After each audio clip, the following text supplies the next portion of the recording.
Hi friends, welcome back to my YouTube channel. ನಾನು ನಂದಿನಿ ಶ್ರೀಕಾಂತ್. ಇವತ್ತು ಬಜ್ಜಿನ ಈಸಿಯಾಗಿ ಹೇಗೆ ಮಾಡ್ಕೊಳ್ಳೋದು ಅಂತ ನೋಡ್ಕೊಳ್ಳೋಣ ಬನ್ನಿ. ಮತ್ತು ಎಲ್ಲರೂ ಬಜ್ಜಿನ ಅವರವರದ್ದೇ ಸ್ಟೈಲಲ್ಲಿ ಬಜ್ಜಿನ ಮಾಡ್ತಾರೆ. ಆದರೆ ನಮ್ಮ ಕಡೆ ಯಾವ ಥರ ಮಾಡ್ತೀವಿ ಅಂತ ನೋಡ್ಕೊಳ್ಳೋಣ. ಮತ್ತು ಒಬ್ಬೊಬ್ಬರು ಕ್ರಿಸ್ಪಿಯಾಗಿ ಬರಲ್ಲ, ಮತ್ತು ಒಳಗಡೆ ಮೆಣಸಿನ್ಕಾಯಿ ಬೇಯೋದಿಲ್ಲ ಅಂತ ಎಲ್ಲ ಹೇಳ್ತಿರ್ತಾರಲ್ಲ. ಈ ಥರ ಒಮ್ಮೆ ಟ್ರೈ ಮಾಡಿ ನೋಡಿ, ತುಂಬ ಟೇಸ್ಟಿಯಾಗೂ ಇರುತ್ತೆ, ಕ್ರಿಸ್ಪಿಯಾಗೂ ಇರುತ್ತೆ. ಒಮ್ಮೆ ಟ್ರೈ ಮಾಡಿ. ಯಾರೆಲ್ಲ ನಮ್ಮ ಚಾನಲ್ಗೆ ಇನ್ನೂ ಸಬ್ಸ್ಕ್ರೈಬ್ ಮಾಡ್ಕೊಂಡಿಲ್ವೋ ಪ್ಲೀಸ್ ಸಬ್ಸ್ಕ್ರೈಬ್ ಮಾಡ್ಕೊಳ್ಳಿ, ಶೇರ್ ಮಾಡಿ, ಕಮೆಂಟ್ ಮಾಡಿ, ನಿಮ್ಮ ಫ್ಯಾಮಿಲಿ ಫ್ರೆಂಡ್ಸಿಗೂ ಕೂಡ ಶೇರ್ ಮಾಡಿ ಅಂತ ಕೇಳ್ಕೊತೀನಿ. ಬನ್ನಿ ಇವಾಗ ಬಜ್ಜಿನ ಹೇಗೆ ಮಾಡೋದು ಅಂತ ನೋಡ್ಕೊಳ್ಳೋಣ. ಬಜ್ಜಿ ಮೆಣಸಿನ್ಕಾಯಿನ ನಾನು ತೊಗೊಂಡಿದ್ದೀನಿ, ನೋಡ್ತಾ ಇರ್ಬೋದು. ಅಷ್ಟಕ್ಕೆ ನಾನು ಕಟ್ ಮಾಡ್ಕೊಳ್ತೀನಿ, ಅಷ್ಟು ಉದ್ದನೇ ಹಾಕೋಲ್ಲ ನಾನು, ಅಷ್ಟು ಕಟ್ ಮಾಡಿ ನಾನು ಬಜ್ಜಿನ ಹಾಕ್ಕೊಳ್ತೀನಿ. ಇಷ್ಟು ಉದ್ದ ಜಾಸ್ತಿ ಆಯಿತು ಇದು, ಹಾಗಾಗಿ ಸ್ವಲ್ಪ ತುದಿನ ನಾನು ಕಟ್ ಮಾಡ್ತೀನಿ. ಮತ್ತು ನಾನು ಒಂದು ಬೌಲಲ್ಲಿ 1 ಕಪ್ಪಷ್ಟು ಕಡಲೆ ಹಿಟ್ಟು ತೊಗೊಂಡಿದ್ದೀನಿ. 2 ಟೇಬಲ್ ಸ್ಪೂನಷ್ಟು ಅಕ್ಕಿ ಹಿಟ್ಟು ತೊಗೊಂಡಿದ್ದೆ. ಅಷ್ಟು ಜಾಸ್ತಿ ಆಯಿತು ಅಂದ್ಬಿಟ್ಟು ನಾನು 1 ಟೇಬಲ್ ಸ್ಪೂನಷ್ಟು ಹಾಕ್ಕೊಳ್ತಾ ಇದ್ದೀನಿ. ಜಾಸ್ತಿ ಅಕ್ಕಿ ಹಿಟ್ಟು ಹಾಕಿದ್ರೂ ಚೆನ್ನಾಗಿರಲ್ಲ. ಒಂದು ಸ್ವಲ್ಪ ಜೀರಿಗೆನ ಕ್ರಷ್ ಮಾಡಿ ಹಾಕ್ಕೊಳ್ತಾ ಇದ್ದೀನಿ. ಮತ್ತು ರುಚಿಗೆ ತಕ್ಕಷ್ಟು ಖಾರ ಎಷ್ಟು ಬೇಕೋ ಅಷ್ಟು ಸ್ವಲ್ಪ ಮೆಣಸಿನ ಪುಡಿನ ಹಾಕ್ಕೋಬೇಕಾಗುತ್ತೆ, ಚೆನ್ನಾಗಿರುತ್ತೆ. ಸ್ವಲ್ಪ ಮೆಣಸಿನ ಪುಡಿನ ಹಾಕ್ಕೊಳ್ಳಿ. ರುಚಿಗೆ ತಕ್ಕಷ್ಟು ಉಪ್ಪು,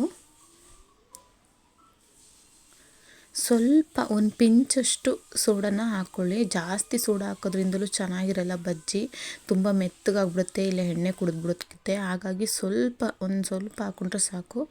ಈಗ ಸ್ವಲ್ಪ ನಾವು ನೀರನ್ನು ಹಾಕ್ಕೊಂಡು ನಾವು ಬಜ್ಜಿಗೆ ಬಿಡೋವಷ್ಟು ನಾವು ಕಲಿಸ್ಕೋಬೇಕಾಗುತ್ತೆ. ನೋಡ್ತಾ ಇರ್ಬೋದು, ಆ ಥರ ಬೀಳಬೇಕು, ಅದರಿಂದ ಇದು ಇಟ್ಟು ಆ ಥರ ಕಲಿಸ್ಕೊಳ್ಳಿ. ಮತ್ತು ನಾನು ನೆಕ್ಸ್ಟು ಒಂದು ಬಾಣಲಿಗೆ ಎಣ್ಣೆಯನ್ನು ಹಾಕ್ಕೊಳ್ತಾ ಇದ್ದೀನಿ. ನೋಡ್ತಾ ಇರ್ಬೋದು, ಬಜ್ಜಿ ಕರಿಲಿಕ್ಕೋಸ್ಕರ ಎಣ್ಣೆನ ಹಾಕ್ಕೊಳ್ತಾ ಇದ್ದೀನಿ.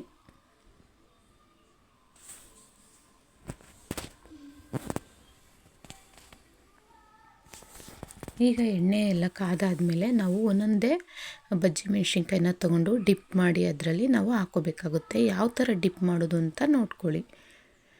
ನೋಡ್ತಾ ಇರ್ಬೋದು, ಈಗೆಲ್ಲ ಫುಲ್ಲು ನಾನು ಅದರಲ್ಲಿ ಡಿಪ್ ಮಾಡಿದ್ದೀನಿ. ಈಗ ಒಂದು ಸೈಡು ಆ ಥರ ನಾವು ಇಟ್ಕೊಂಡಿದ್ವಲ್ಲ ಆ ಪಾತ್ರೆಗೆ ನಾವು ಆ ಥರ ಮಾಡಿಕೊಂಡು ಒಂದು ಸೈಡು ಆ ಥರ ನಾವು ಓಪನಾಗಿ ಇಟ್ಕೋಬೇಕಾಗುತ್ತೆ ಮೆಣಸಿನ್ಕಾಯಿನ. ಆ ಥರ ಇಟ್ಕೊಳ್ಳೋದ್ರಿಂದ ಮೆಣಸಿನ್ಕಾಯಿ ಒಳಗಡೆ ಎಲ್ಲ ನೀಟಾಗಿ ಬೇಯುತ್ತೆ ಎಣ್ಣೆಲಿ. ಹಾಗಾಗಿ ನೀವು ಆ ಥರ ಮಾಡಿನೇ ಹಾಕ್ಕೋಬೇಕಾಗುತ್ತೆ, ಚೆನ್ನಾಗಿರುತ್ತೆ, ಕ್ರಿಸ್ಪಿಯಾಗಿ ಬೇಯುತ್ತೆ, ಒಳಗಡೆನೂ ಕೂಡ ಚೆನ್ನಾಗಿ ಬೆಂದಿರುತ್ತೆ. ಒಬ್ಬೊಬ್ಬರು ಹೇಳ್ತಿರ್ತಾರೆ ಮೆಣಸಿನ್ಕಾಯಿ ಬೇಯೋದೇ ಇಲ್ಲ ಅಂತ.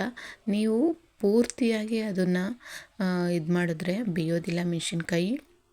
ಈ ಥರ ಸ್ವಲ್ಪ ಓಪನಾಗಿ ಇಟ್ಟರೆ ಅದು ಮೆಣಸಿನ್ಕಾಯಿ ಎಣ್ಣೆ ಒಳಗೆ ಬೇಯೋಕ್ಕೆ ಸಾಧ್ಯ. ಈ ಥರ ಒಮ್ಮೆ ಟ್ರೈ ಮಾಡಿ ನೋಡಿ, ಚೆನ್ನಾಗಿರುತ್ತೆ. ಈಗ ನಾನು ಒಂದು ಕಡೆ ಸೈಡ್ ಆಗಿದೆ, ತಿರುಗಿಸ್ಕೊಂಡು ಇವಾಗ ಮತ್ತೆ ಬೇಯಿಸ್ಕೊಂಡು ರೆಡಿಯಾಗಿದೆ. ಇವಾಗ ಇದು ಸರ್ವಿಂಗ್ ಪ್ಲೇಟ್ಗೆ ಹಾಕ್ಕೊಂಡು ಇವಾಗ ತೋರಿಸ್ತಾ ಇದ್ದೀನಿ. ನೋಡ್ತಾ ಇರ್ಬೋದು ಎಷ್ಟು ಚೆನ್ನಾಗಿ ಬಂದಿದೆ ಅಂತ. ಸೂಪರಾಗಿತ್ತು, ಟೀಗಂತೂ ಕುಡ್ಕೊಂಡು ತಿಂತಾಯಿದ್ರೆ ಆಹಾ ಸೂಪರಾಗಿತ್ತು ಮಾತ್ರ ಚಳಿಗೆ. ನೀವು ಕೂಡ ಒಮ್ಮೆ ಟ್ರೈ ಮಾಡಿ.